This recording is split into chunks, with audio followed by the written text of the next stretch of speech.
Okay, now we're good. All right, we talked last week about the pulse, or using pulse width modulation on servo motors. Now, servo motors are somewhat expensive, to be honest with you. You know, they're not used as the mainstay of most robotic drives. The exception would be anything where you're dealing with an angle, such as a robotic arm, you would use servos for.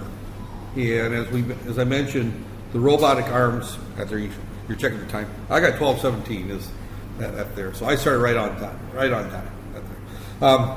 That there, you know, as I mentioned before, the robotic arms are used that UDKL bought in those robots that there, and a lot of the very small robots are servo drives. And the reason is especially using these modern processors, such as the Arduino, that it's extremely easy to control. You saw how easy it is to control one of those motors that they're, you know, especially when I'm looking at an angle between 0 and 180 degrees, I just simply tell it in the software that I want to go to angle 60, and it goes right there. And then we also talked a little bit about using a servo for continuous motion. Now, quite honestly, I was pricing servos. The cheapest place I know of here is a Chinese company called Banggood that ships out of China. You know, they'll ship to Malaysia with no shipping costs. And the cheapest continuous servo motor I could find was about $16 US. They're pretty expensive out there. So typically, if we're looking at continuous motion, the cheapest motor out there and the most versatile is a standard DC motor right there. But driving a DC motor is a little bit of a challenge if we want forward, reverse, and variable speed controls right there. So as a result of that, there's a common circuit, and I'm going to go back to, this is a Silicon Labs document that I probably showed you last semester, those of you that there. But this is an H-bridge made out of JFETs, essentially, right there. Now this particular H-bridge here is one that uses 4 transistors that there, and is not an IC. Then I'll talk about the IC H-bridge that there. And I kind of showed one in class. I actually got in this morning my dual H-bridge that I needed to get the robotic going.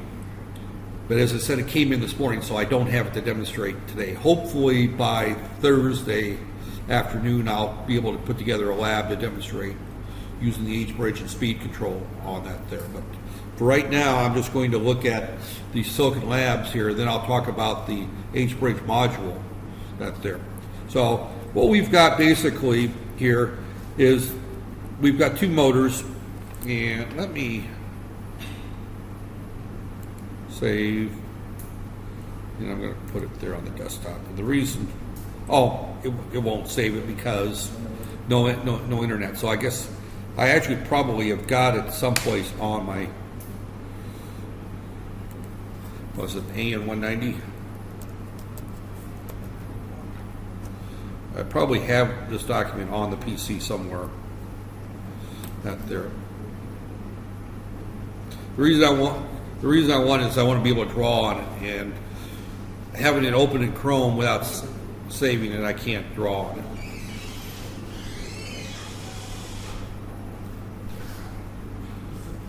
it. And otherwise, we'll just have to.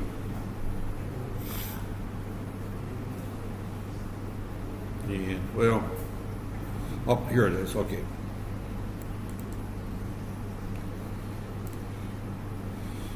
Well, it says it's in recent documents, data roaming. And it's not finding it. It sees that I've got the document open, but it's not saved. I know I saved it to this computer because I talked to this document last semester, so it's buried in here someplace. It's probably on the desktop someplace. Yeah, it's not finding it. That's not it either.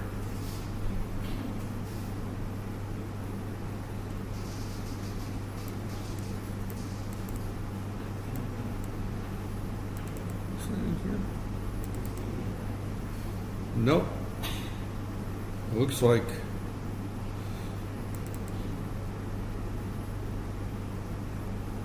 all this is the software.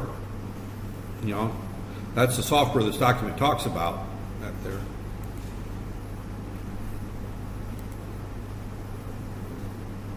Which might make it easy if I decide to use that processor for the demo.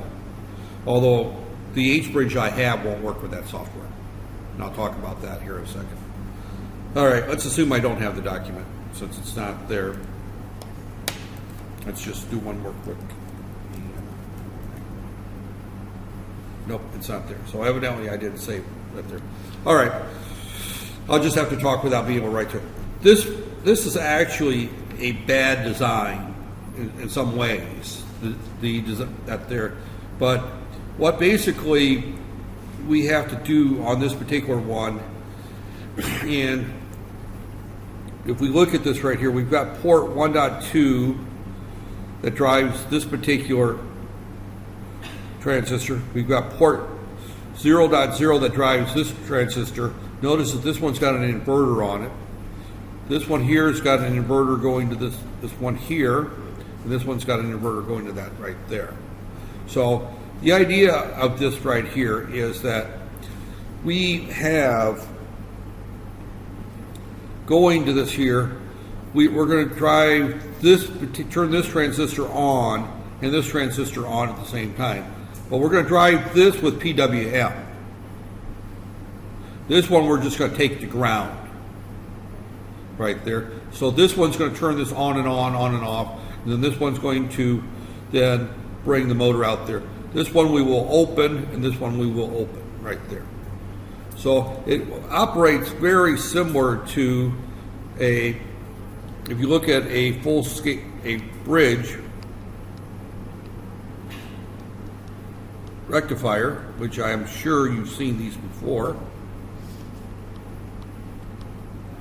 Right here. Here's our load right here. Here's our AC coming through here. Right there, you've seen this before. So on the positive cycle, the current goes through here, goes through here, goes through here, and goes through here and back, right? On the negative cycle, it goes through here, here. And I forgot a diode. It goes through here, also through here, back through here, and that's the way. It goes this direction both times, right? Right there. Well, the H-bridge works in a similar fashion. We've got a transistor here, a transistor here, a transistor here, a transistor here. And in between, we've got our motor right there. So here's our motor right here. Right here. These are connected, and this is our motor right here. So these here are turned on. This is our 12 volts plus 12 volts plus 12 volts right there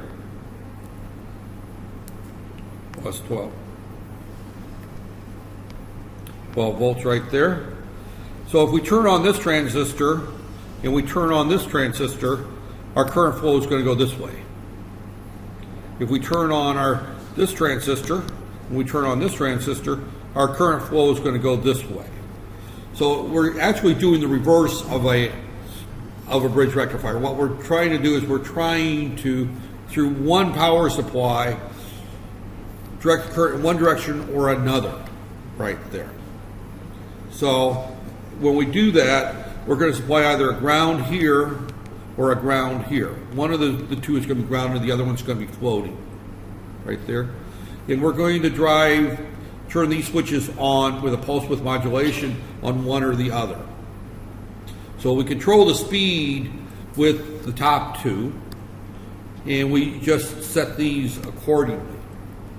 Now, if we look at this particular diagram, I'm using 4 ports. In reality, I don't have to use 4 ports right there. right there.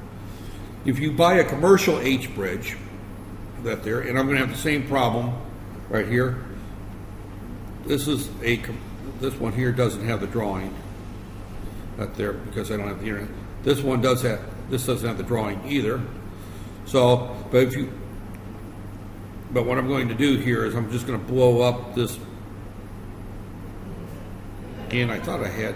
I knew that I should have saved these diagrams when I was researching the class. For whatever reason, I was thinking I had internet in the room, I could pull them up, but I can't. So, but what we've got here is, this is a dual H bridge right here. So I'm just going to look at the pinouts on this here and just talk about our pinouts on here. And this is my dual H bridge right here. And I'm going to be somewhat careful with it and not pass it around because it cost me 160 ringgits. At there, they're not cheap. At there, and I got the receipt. I may submit this one for reimbursement. Normally, if it's cheap enough, I don't bother. But unfortunately, the reimbursement process around here is several months at best. So, by the time I get reimbursed, I'll forget what I spent the money on. At there, but regardless, this is a dual H bridge. When I talked about the robot I used before, I pointed out that I had a single H bridge here, and I lost the other one. I loaned it to somebody. I couldn't buy this one. I couldn't find this one. It's been discontinued, and it's been replaced. Welcome. So it's been replaced with a new H bridge, which is put out by the same company, and it's called the PMOD DBH-B1. So, and PMOD stands for Family Dual H Bridge 1 is what that there. And this is just a module. The chip on this here, and it's got a chip on the bottom of this. It uses the Texas Instrument dual H bridge chip there to drive 2 DC motors or 1 stepper motor. So that's there. So this will work up to about a 12-volt motor right there, and it will drive 2 of them with about 1.5 amps RMS peak. I'll put that there. So it's looking at about, like I said, about 1.5 amps motor. So that's a pretty hefty motor, 1.5 amps at 12 volts. It's not a real big motor. It's obviously bigger than these. These aren't that there. And these are standard DC motors right there. And they've got a gear in them, but they also have some sensing circuitry out there, which we won't be using in our discussion right there. So, but the reason I didn't buy just a standard dual H bridge, and I bought this module, is because the DC motors that I have are designed to plug right into this one right here. So I don't have to do any wiring to it. I just plug my motors into this, and I only have to wire this up to whatever processor I end up using for this right there. So I'm going to talk about how this works there. And this actually will drive 2 motors, and it's bidirectional, and it doesn't require 4 pins per motor right there. So when we look at the inputs of this right here, so again, this is, again, it's got 2 JST 6-pin connectors for direct connection to diligent motor gearboxes.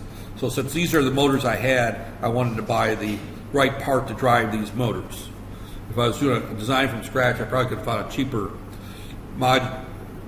cheaper H bridge, or even just bought the chip and not worry about all the connectors. Because really, if you look at this here, you'll see that there's not a lot on there. There's only the chip is on the bottom of this thing, and it's surface mounted there. But you can buy H bridges off the shelf and just buy the chips that just plug into your prototyping board, and you don't have to. Matter of fact, that's what this document talks about. Only we can't. There's the H bridge right here. So it's just a standard. So you don't have to use the module like that. So and the wiring is pretty much the same right there. So as we look at this H bridge right here, this is kind of the flow chart, and I'll come back to this here. But if we look at this particular, and if we look at pin J1, connector J1 right here, and again, I can't write on this document right there. I think I can probably put this thing in. Okay, full screen. Right there. So when I look at this right here, I've got for motor 1, I've got an enable pin, and I've got a direction pin. Now, if you think about what we want motor 1 to do, we want to go in one direction or another, and we want to turn it on and turn it off. Right there. So those are the only 2 pins I need for motor 1, right there, to drive motor 1. That there. I've got 2 other pins going to motor 1, and these are the sensor feedbacks for if we want to monitor the current or other things right there. And I'm not going to talk a little bit about that right there.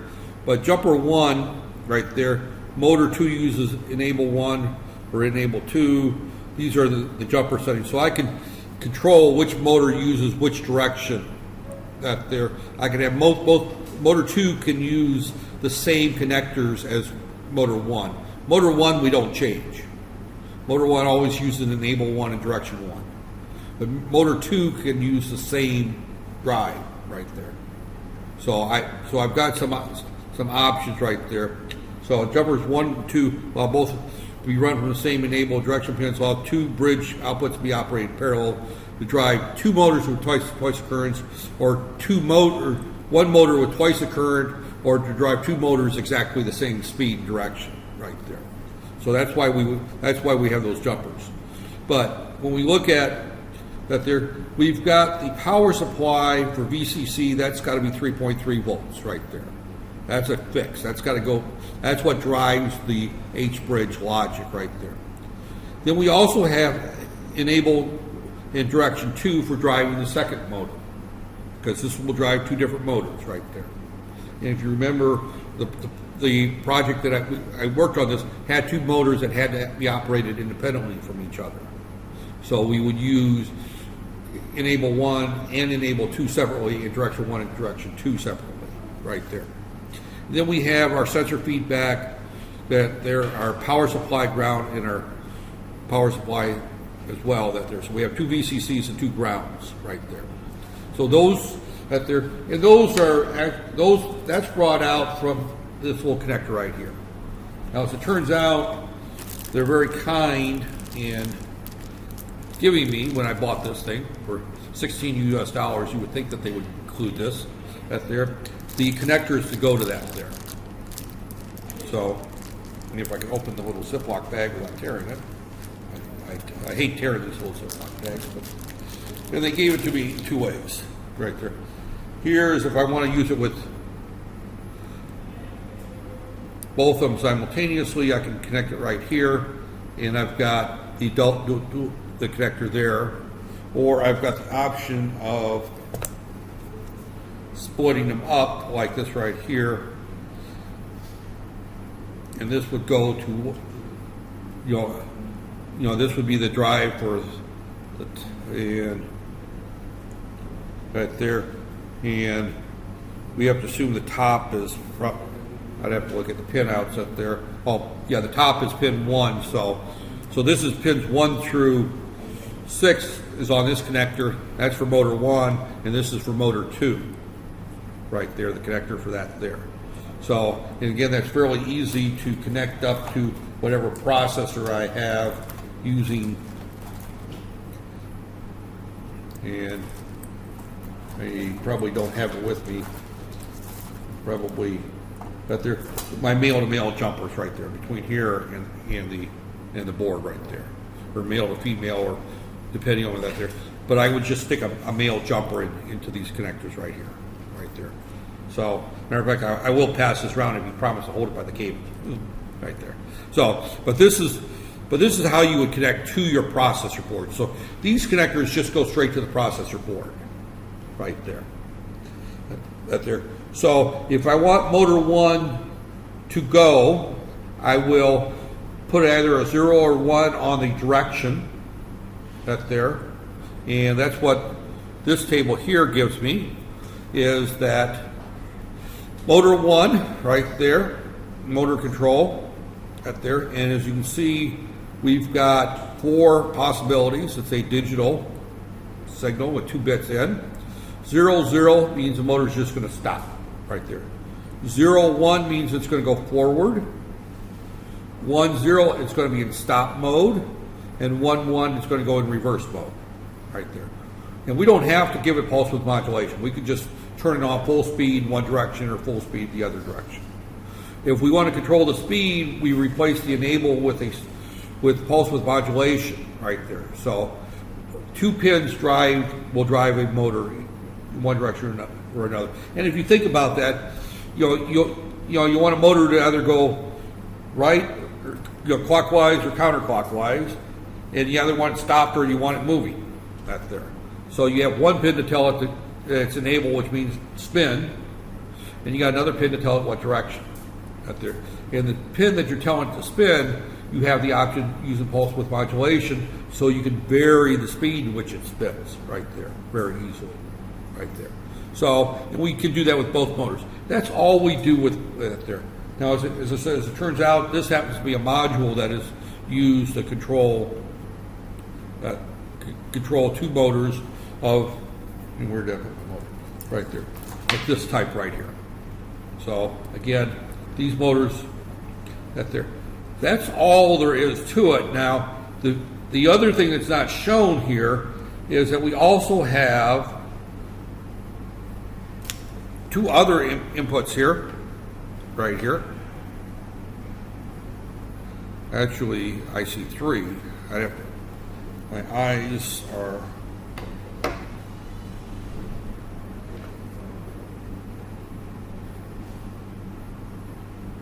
Those 2 I know. Oh, okay. J4, what does J4 do?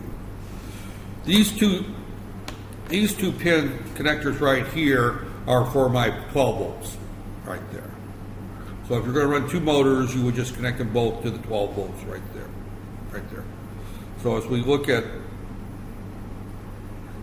our connectors, JP1, JP2, those are the connectors right here and right there. Connector motor 1. Oh, okay. It looks like you can use a common motor, or you can have separate separate voltages for the 2 motors. So you can use either J4 and hook that up to 12 volts or ground, or you can use J5 and hook up, say, to 5 volts and ground, and then J6 and use 12 volts and ground on that one. So you could have 2 different power supplies, is what that's for. Up there. J7 is the feedback. As I said, we're not worried so much about the J7 out there. J9 is the fault out there, and we also have a sleep input that we can just leave float. So this is everything we need to do to control a motor, either positive direction. Everything we need is on that right there. The only thing left is to write the software, right? There. So now the other document that I had, let me find my function F11, and that's not what I want. Right there. Right there. So this is basically the same circuit right there. This is the Arduino and that there. Now in this particular case, they're running the H bridge and they're showing all the connections going from, they put the 12 volt rail in and they connect that up there. And I'm not going to go through this document because I don't have internet in this room, so we'll wait. I don't know if I got internet in the lab room. I'll probably, or the room down there, I'll have to make sure I download these documents before I do the lab. But basically this is where we're going to be going with this right here. As I said, as I go through these various connectors, we're not going to have long 2-hour classes because I'm just going through the highlights. And I'm going to spend about a week on each one of these motors. So I plan on between now and Thursday to put together a demonstration. I would have had a little bit of it done today, but I said I just got the dual H bridge.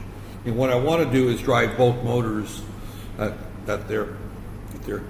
And I'm not sure which processor I'm going to use. I may take the easy and dirty way and use the Arduino, because the Arduino is fairly easy to set up my pulse width there, where I can go through and I can easily use the right microsecond function that there and use it, and do very much the same way as I did with the continuous stepper, where I can control the duty width, and as I increase the width size, you should notice a clear indication of the speed going up right there.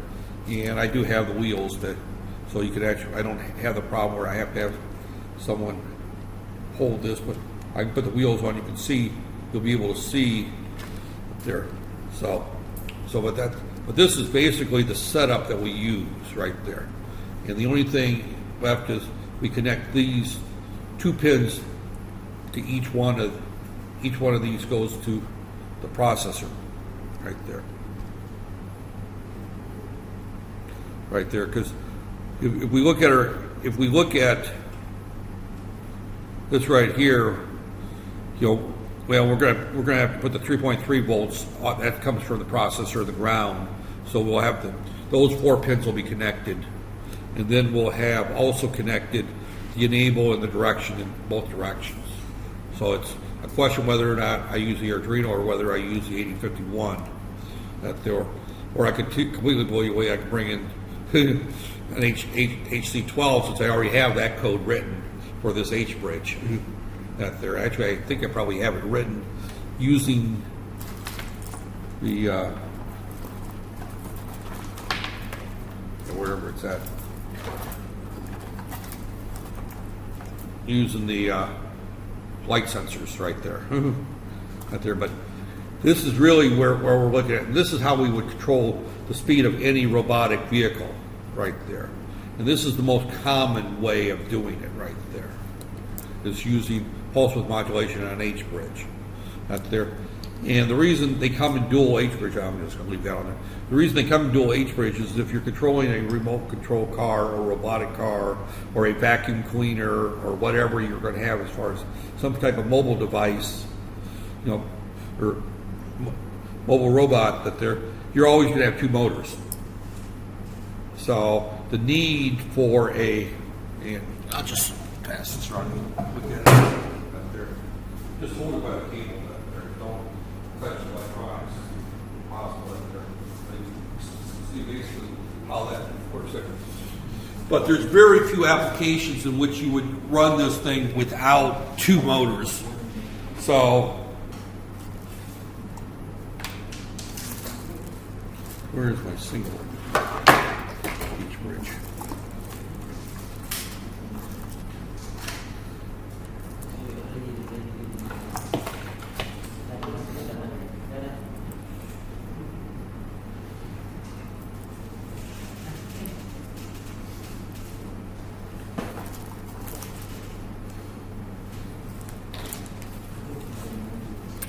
The LCD, that's not supposed to be in that box. That's the other project I want to try to get working with the LCD. I'm looking for, and I had it out here in my hand earlier today. Oh.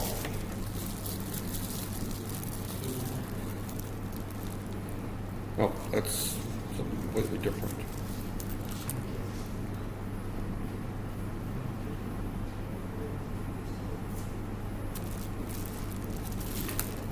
That's part of this. Oh, here it is. And you can see, compare that to the single H bridge, you can see that it's only got one connector. It's got the same connector, so if you look at that there, it's essentially 2 of these. Compare it to them.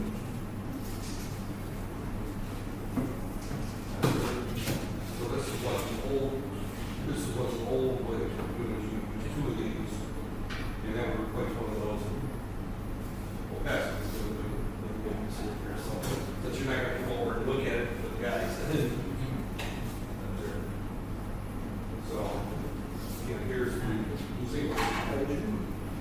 And these are the connectors that go to the processor. That's the connector that goes to the motor and then goes to the power. And it's the same. having two different power supplies and two motors for a single motor drive both. And then this here, look at this here, there's two roads here, and there's only one road there. And then these two connectors are the same exact here.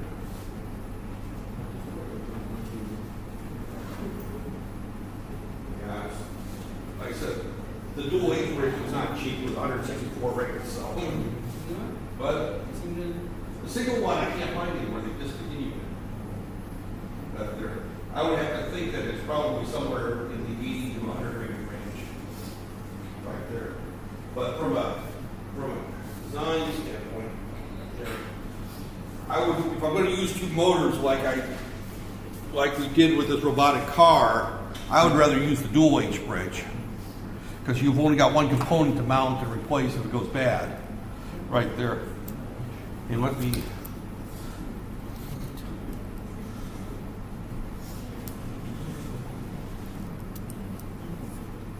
place it.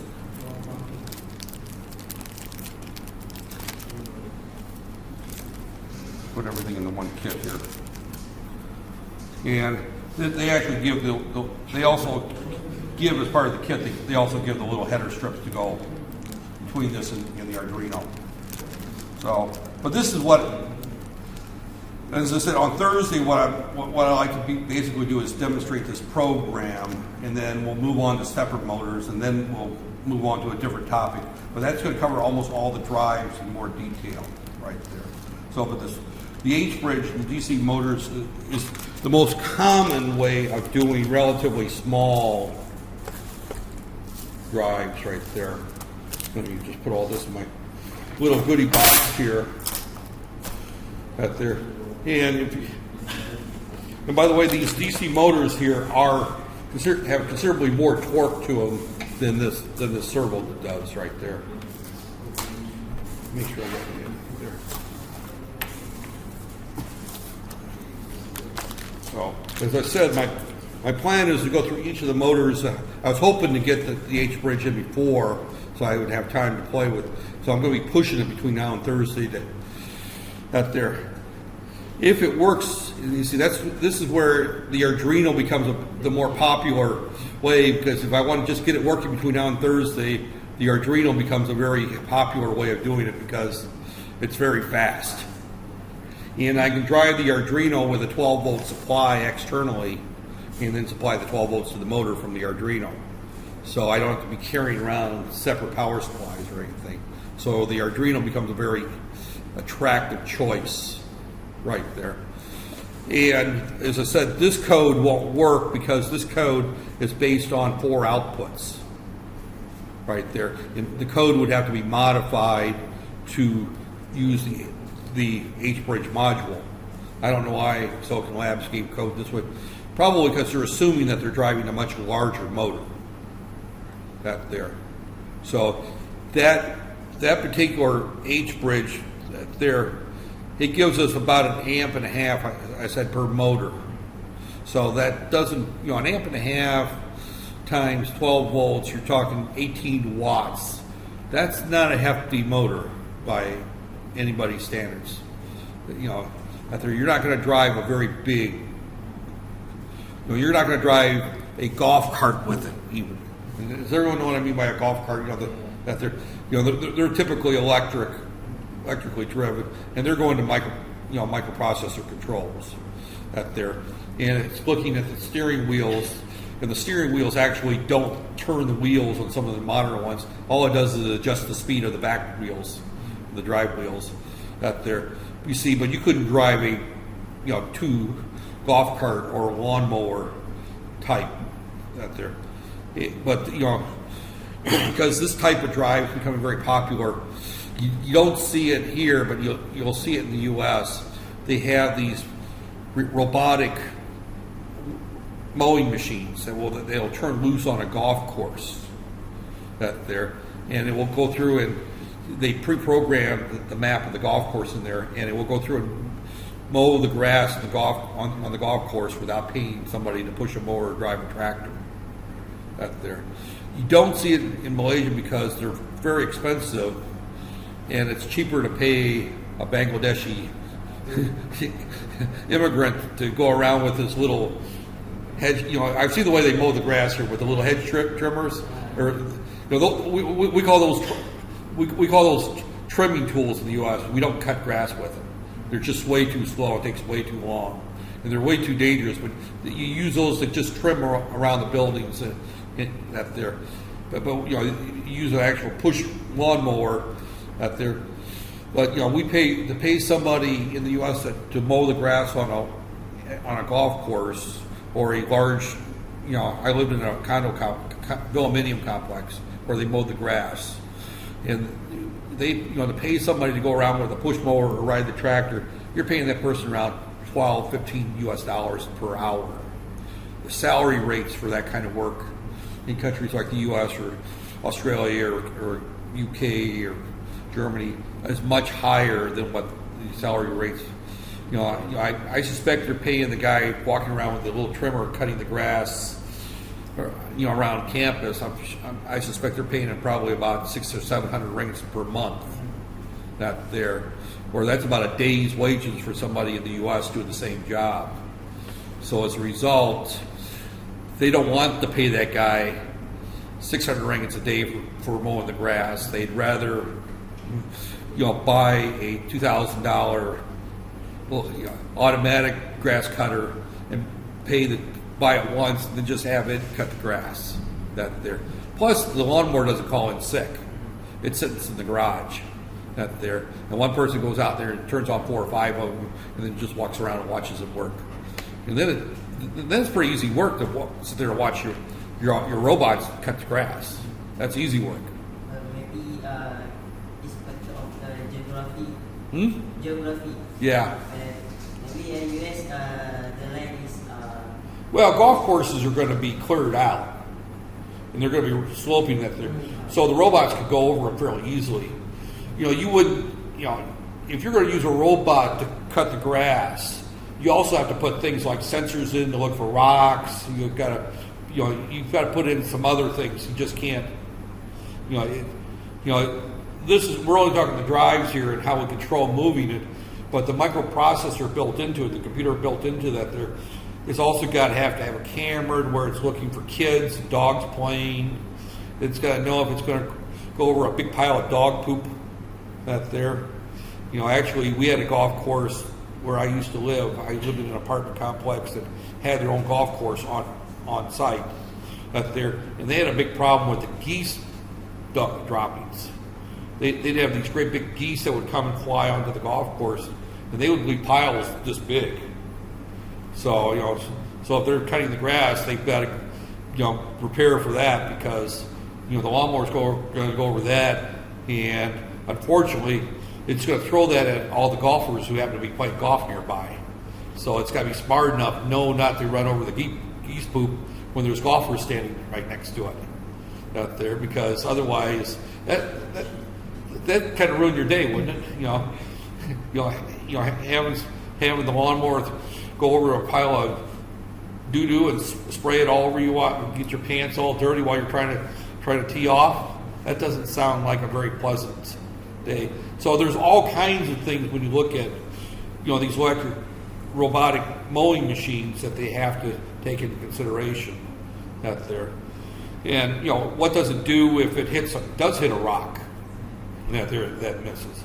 So there's a lot of intelligence beyond just the geography is one out there, but the other things is you got to watch out for, like I said, rocks, the beer bottles that somebody threw on the golf course the night before. They've been out drinking, throw their bottles out the window. The empty cigarette boxes that people leave laying on golf courses. And there's other robots that go around and pick up trash. You see that have a camera and they identify trash on the golf course, and they will go up and pick up the trash and put it in the trash bin behind that there. So there's all kinds of these robotic. The trash collection's still in the research stage out there. But when you look at even trash collection in the U.S., they're actually going to a deal now where the trash truck drives on the street, drops off a couple of robots, then it goes around, identifies the trash can, picks it up, puts it on a cart, carries it back to the trash can. The trash truck picks up the can, empties it, and puts it back on, and the robot takes it back to the house where it picked it up at. So they're even eliminating the trash collector. Now as I look at my street, about 7 in the morning or so, this truck will drive down the street, and like 4 or 5 guys are running behind this truck, running up to each house and grabbing a trash can and dumping it in the back of the truck. That there. At least it's a real trash truck. When I was stayed over at Bethel Carmen with my sister-in-law, they actually had a big pickup truck with sides on it, and they just threw it all in the back of the pickup truck, and when the truck was full, they kept throwing there and it would fall off. So at least where I'm at now, they actually have a trash truck that they fill up. Where I lived in the U.S., they'd have the trash truck drive down the street, the driver would stop, and an arm would go out, pick up the trash can, and dump it into the back of the truck, and then put it back to where it was at.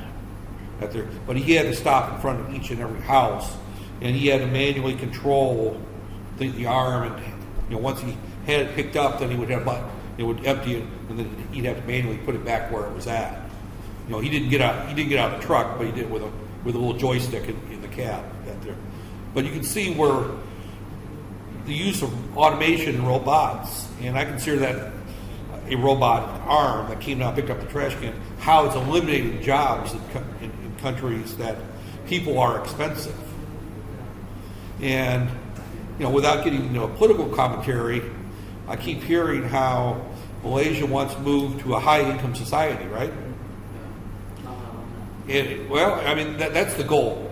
We won't get into politics, and I'm not a Malaysian, so I will not comment on Malaysian politics, especially since this is being recorded. It's going to go out there, so I'm not going to comment on it. But if your goal is to go to high production, to a high-income society, paying 5 people to go down the street and fill up the back of a truck with trash is not how you become a high-income society. You replace those 5 people with 1 person in a truck that can do the same job as all 6. And that's where the automation comes in. And that's why the robotics is so important. If you're going to achieve the goal of high-income society, then you have to eliminate low-value jobs. And collecting trash is a low-value job. So you get 1 person to do the work of 5. And you do that through automation. And now you don't have to import a lot of foreign unskilled workers, because I'm willing to bet the guys going around collecting trash are not college-educated Malaysians. I'm willing to bet they're probably they're immigrants from someplace. Some of them, they may be legal, may not be legal. I don't know their status, and I'm not going to comment. But they're probably not. You want to eliminate those. You want to eliminate those jobs out there, and that's why I look at things like mowing the grass, collecting trash, cleaning streets. That's where all this technology is supposed to be leading us to, is eliminating these low-value jobs out there. You won't find a restaurant in a Western country of any size that doesn't have an automatic dishwasher. The person comes out, busses your table, he takes all the dishes and just puts them into a tray, shoves them into a machine, and the machine cleans the dishes out there. And I remember my first time seeing that was when I was in the military 40 years ago, and that's what we had on the Air Force base up there. We didn't sit there and we didn't wash each dish out of the chow hall by hand.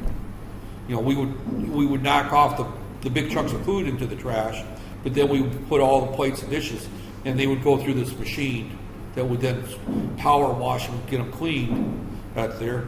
And most homes in the U.S. have dishwashers in them. I had one. Actually, I have one now, but my wife doesn't use it.